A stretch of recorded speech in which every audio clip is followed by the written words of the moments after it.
to the bold analysis. The Pandora box that Raila Odinga has opened is going to consume the executive and expose the pretense that has been going on in this country. Raila Odinga wants CDF be scrapped, and a very good, another proposal from him is MCAs to oversight the governors. The president and his brother Odinga have picked the institution of parliament for castigation.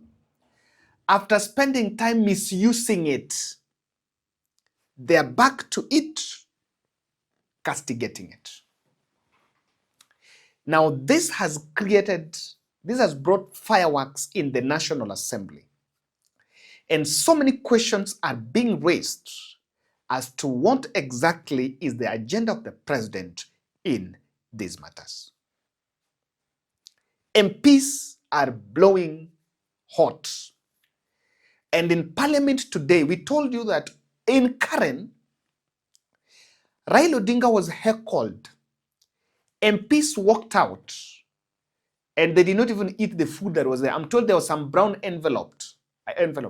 Just the day the president was talking about corruption, of how MPs are demanding money, why, if you're meeting UDA and PG, why must you pay people 100,000? Yes, MPs are confirming. There was some talking 100,000 to them. Where's that money from? Is that budgeted for? And so in this podcast, I'm going to look at, and I want us to be objective.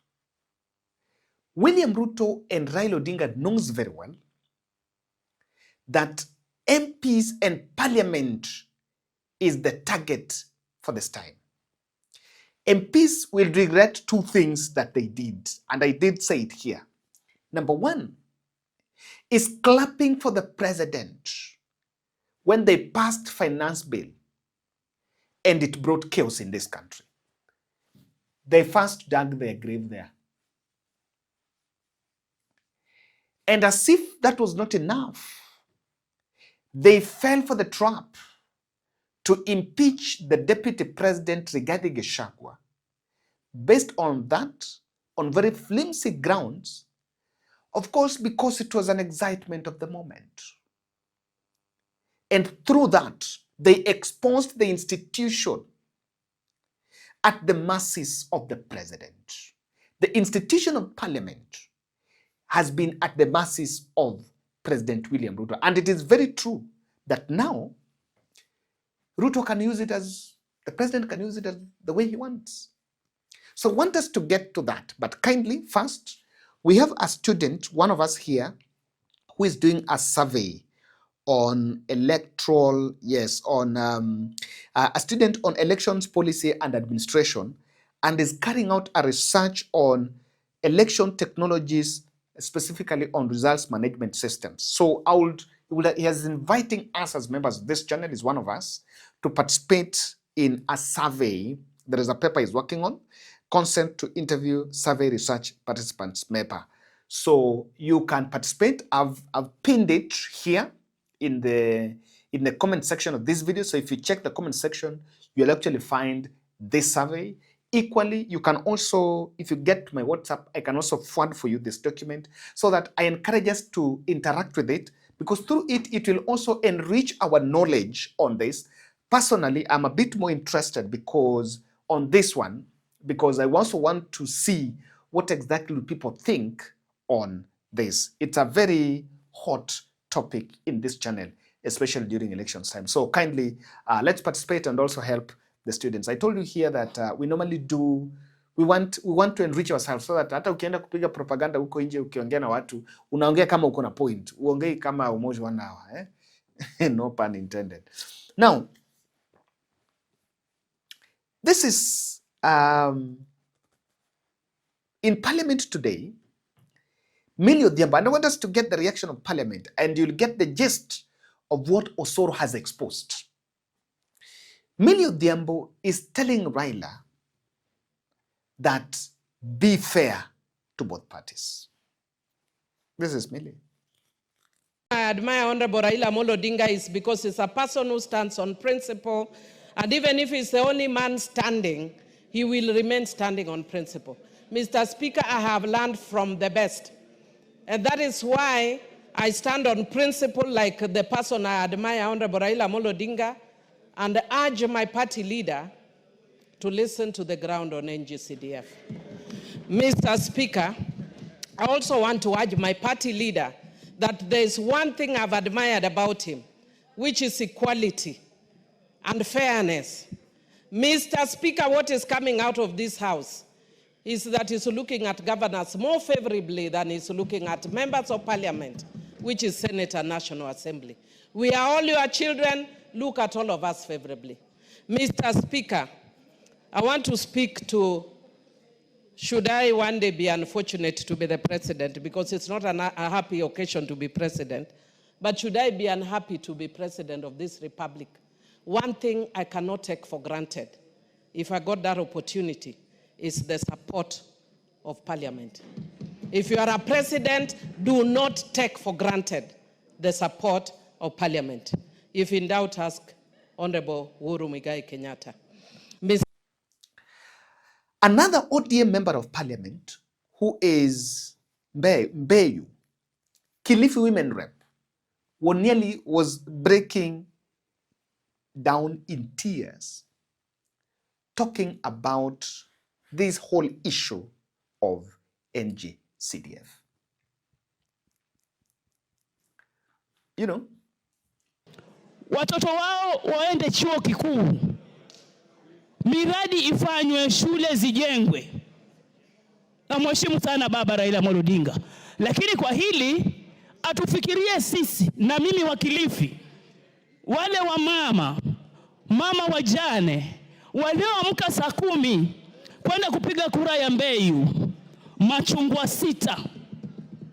Wataniuliza mimi niwaambie nini? Siwezi kulipa fee, niko na mradi wa full scholarship. Watoto maskini wanategemea hizi pesa walipiwe fee. Sisi ndo tunaenda kuteseka, Mheshimiwa Spika. Mbali na ile kejeli yote ya kupewa haya majina, ni wale watoto maskini wa Kenya wanategemea pesa za NGCDF kujikimu pale mashinani. Tutawajibu nini? Sisi tutawaambia nini? Tunataka kurudi na hakuna pesa za kuwasaidia. Tutatetea vipi? Kura inakuja, bado miaka 2. Ngafu haiko.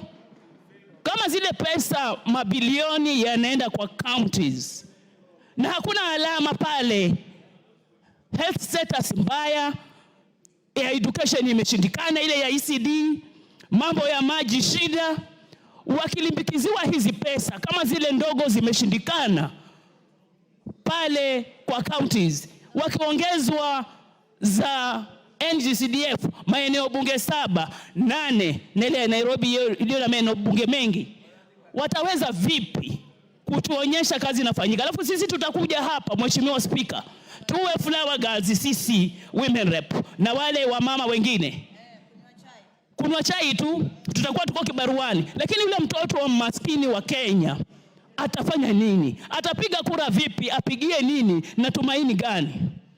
Lazima viongozi wetu wafikirie, ni kesho kutwa tu wataitisha kura, hatutaweza kujisaidia, hatutaweza kutetea mtu. Mbeyu nitajitetea mimi na watu wangu maskini. Asante Mheshimiwa Speaker.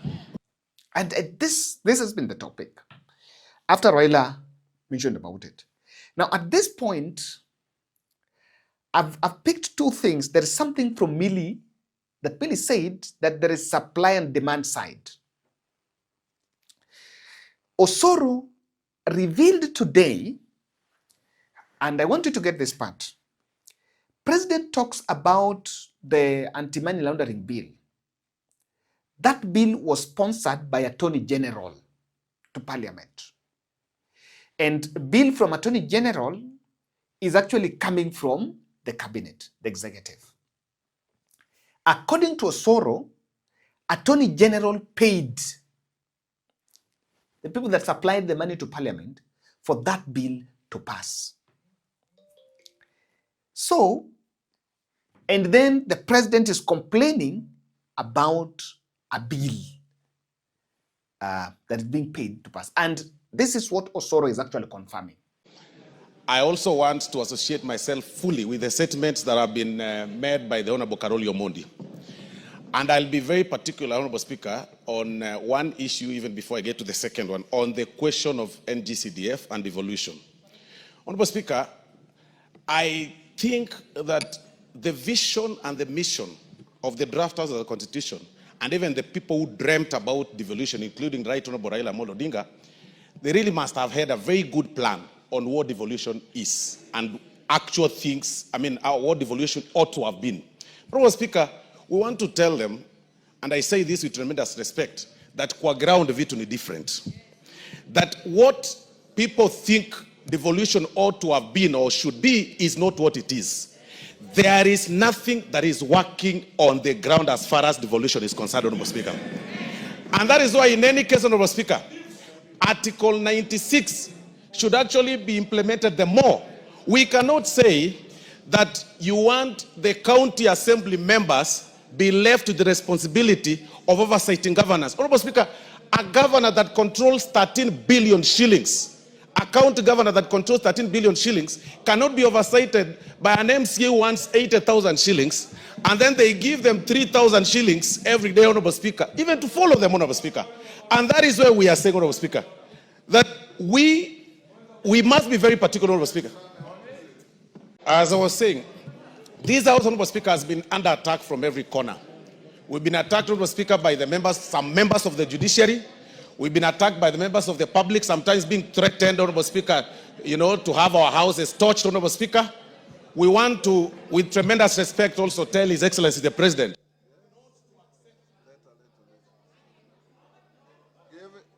Give him a minute. We want to tell His Excellency the President of the Republic of Kenya that now that attacks are coming from all over, I want to inform him, Honorable Speaker, that he should not take the invitation to also join the bandwagon that attacks this House. Because this House, if somebody claims that they brought money to a certain committee or to a particular chair, then especially on a bill that is actually sponsored by the AG from government, then that person should actually be arrested the more, because he is the one picking money from some public side and then to try and bribe the members of Parliament, Honorable Speaker. Because this House, Honorable Speaker, has been under attack from every corner. And it should actually not be happening. Today, as we are speaking, Honorable Speaker, people are already complaining about KERA. They want the KERA funds to be reverted to the counties. They want NGCDF to go. But, Honorable Speaker, you will need a microscope to see what governors or county governments are doing, Honorable Speaker, because there is nothing that is being done, Honorable Speaker. Time up. Time up. Parashina. Thank you, Mr. Speaker. Thank you also for standing for to be one of the leaders to be counted in this country for defending Parliament. Mr. Speaker. Osoro confirms a very highly guarded truth that President paid, through the Attorney General, paid money to Parliament for a bill to pass. Two things I want us to look at here.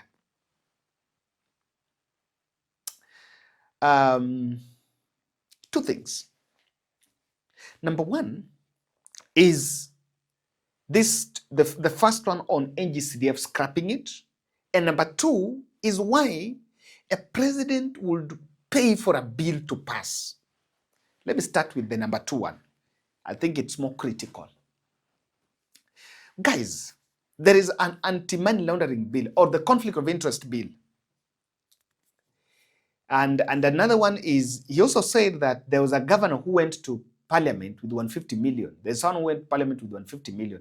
Allegedly, this is one of the governors who was facing an impeachment, and so he went there to bribe the senators so that he could survive. And the president was asking, why would someone get there with such amount of money? Where would someone get such amount of money? If you are floating a bill on anti-money laundering or conflict of interest, it is such a bill that has undergone through public participation. And all the stakeholders have interacted with this bill, the people of Kenya, the 50 million stakeholders outside, have interacted with this bill and no one has raised objections on that bill. Then for that bill to be voted in Parliament, you have to pay. At this moment, something is running in my question. Is that bill right? That it has to be forced? Or if we are paying, if president has to pay, then in whose interest is that bill being signed? Is it in the interest of the president? Is it being forced? And this question about extortion of people paying to get bills or people paying to get favorable reports only means that the whole system is corrupt. Yes, that is it. That is what we are confirming from Osoro. Both the supplier and the person demanding, all these people are part of the system. The suppliers are from the executive. The people demanding are parliamentarians. Why would parliamentarian demand a bill coming from Attorney General, where you have the majority leader, Kimani Ichung'wah, and you have even the majority in that parliament, and you still have to pay? What is this obsession with paying for bills to pass in Parliament?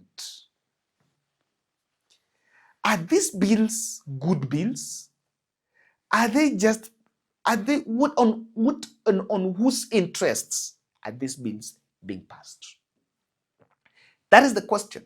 Because there seems to be another form of policy corruption where or money is just being dished. And if it is that way, then president then is very vulnerable in Parliament. Number two, I completely don't agree with Raila Odinga on this NGCDF scrapping. And this is my point. Let's listen. When Kibaki introduced it in 2003, there was no devolution. So the only way money was coming from the shared revenue, the national revenue, to down there was through NGCDF. And it worked. So according to Raila, when devolution came, there was money being given to counties, which is now the national government. The county government, the governors are running their own budget. Very, very good amount of money that's going to counties. Now, 10 years, or not 10, 15 years since devolution, government has been giving CDF and still giving the equitable share to the counties. Where is the guarantee that the millions we are giving MPs, if they are given to governors, they will show for it? Indeed, there are governors that have turned counties just to be employment bureaus. The only thing happening is paying salaries, no tangible development. And one of them is my county. I told you here we are objective. Yes. One of them is my county. Those who know my county. So, this textbook thinking argument that because, and those who are saying, they're saying MPs can only oversight, MPs can only represent. Of course, they've failed in their oversight role. They have failed in representation. But at least when it comes to implementing some of these projects under NGCDF, it is indeed true that there are students that might have not have gone to school if not the CDF. So it is not, CDF cannot be castigated in totality. It's actually a case by case. The MPs that are using that money right. The MPs that spend that money bad. We cannot pull that money from constituency to counties and say we are reducing corruption. Come on. We must still just go to corruption itself. MP akiiba hiyo pesa, nini mnamfanyikia? Si eti akiiba hiyo pesa anaenda na kwa side ya president then haizi shikwa. Let me give you a good example. CDF is not a bad kitty. But if you can share this with the MP, this is my proposal. One day mnipeleke kwa bunge mimi nifanye hivi. But this is it. Ukiwa unajenga shule, like for example the projects we normally do, hizi nyumba tunajenga, we built two buildings in Embu. The first ones that we built ni za mawe. Those two buildings, fundi anatokanga hapo, mchanga inatoka hapo, smiti inatoka hapo, and within a period of 10 days everything, even the windows, hapo. We buy and source everything from that place. By the time tumetoka, at least for that week the fundis will smile and people can feel tumejenga. An MP is going to build a school, some classroom. The supplier of cement is his wife. The supplier of the windows is his brother. The other person who is supplying tiles is his girlfriend. All these companies are connected to him. The day we will allow, enda kwa hizo areas kama una build shule, hata kama unajenga hizo shule na hiyo pesa, wale watu wako na shops hapo, those guys wenye wako kwa, those guys who run the hardwares, those guys have registered as companies. Give them those tenders, let them supply, let the community feel. Mchanga inatoka hapo karibu. Buy mchanga from those people and make sure those tenders goes to those people. You can go to your ward and just ask me, shule imejengwa pale, wanaona shule imejengwa, ingine imejengwa pale some 2 classrooms. Just ask, how many from this village have got a tender from an MP, make from the constituency office, while 2 classrooms are built in that secondary school, another laboratory is built there, another fence is being put up in a school. You cannot see the community benefiting from that. The day we fix procurement at this with the CDF money, so that money also goes down to the electorate in that constituency, will fix CDF. I've given you free, someone should come for invoice. Wale ambao ni MPs na wanataka watu wa film nafanya mambo, that's a free advice.